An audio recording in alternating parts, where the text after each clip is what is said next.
Well, the migrant caravan is fake. You've been watching CNN, so you know that. Look at this graphic, quote, invasion, unquote, then the word myth on the screen. It's a myth! A pernicious one, too. Is it actually a myth? Well, filmmaker Ami Horowitz decided to find out himself. He went to Mexico looking for this fake caravan. He found a real caravan, and he filmed it. Here's part of what he found. Despite the framing of the caravan as being full of women and children, the reality on the ground is quite different.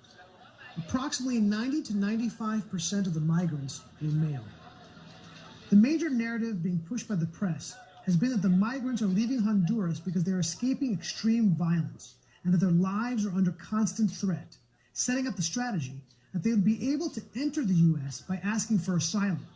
So I started by asking them a simple question. Why are you coming to America? Bueno, voy buscando una mejor vida económica.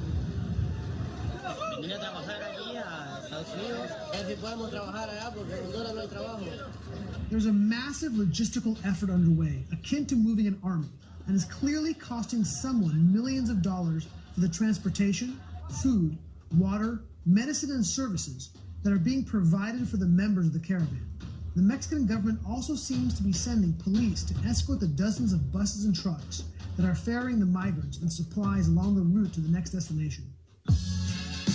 Ever present among the thousands of migrants are workers of Pueblos Sin Fronteras, clad in black t-shirts and colored vests. Pueblos Sin Fronteras means people without borders. They're the ones that seem to be most involved in organizing and mobilizing this caravan. The organization, as the name implies, is looking to create a world without borders, which seems to be one of the reasons why they organized this caravan in the first place, to flout American sovereignty. While it does seem as the majority of these migrants are friendly and simply trying to make a better life for themselves and their families, there's an undeniable element of the migrants who are violent and dangerous. And many of the migrants know this, and some have experienced it.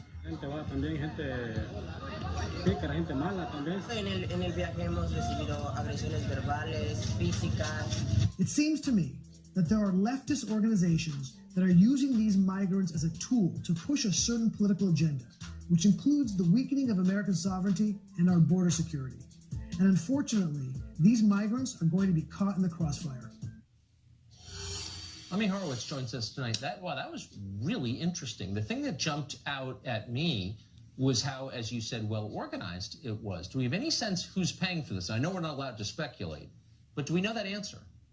We don't. What we do know is this whole thing cost millions and millions of dollars.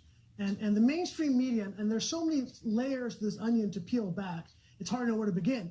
But one of the lies, the fake news, if you will, that the mainstream media is trying to propagate is the fact that this is all this weird, this organic thing, and all the water and the food and the medicine all dropped from manna from heaven.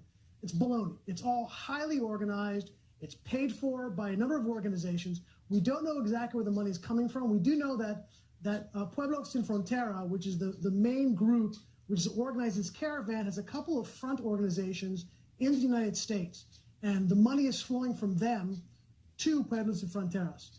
We know there are some leftist groups. I know it's forbidden to say that Soros is part of it, but Soros has in fact funded at least some of those groups in the past. So we don't know where the money is exactly coming from. We know it's not coming from Honduras.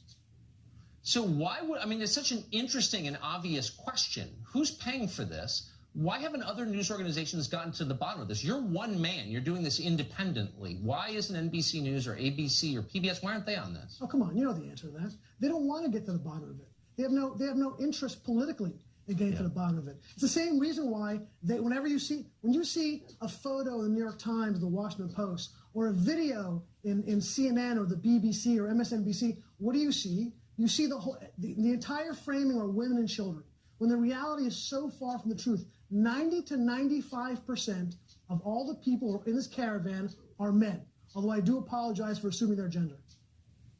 They're liars. That's the answer. That's why they're not reporting it in New York, because they are liars. I mean, thank you for that. That was valuable and really interesting. I appreciate it. My pleasure.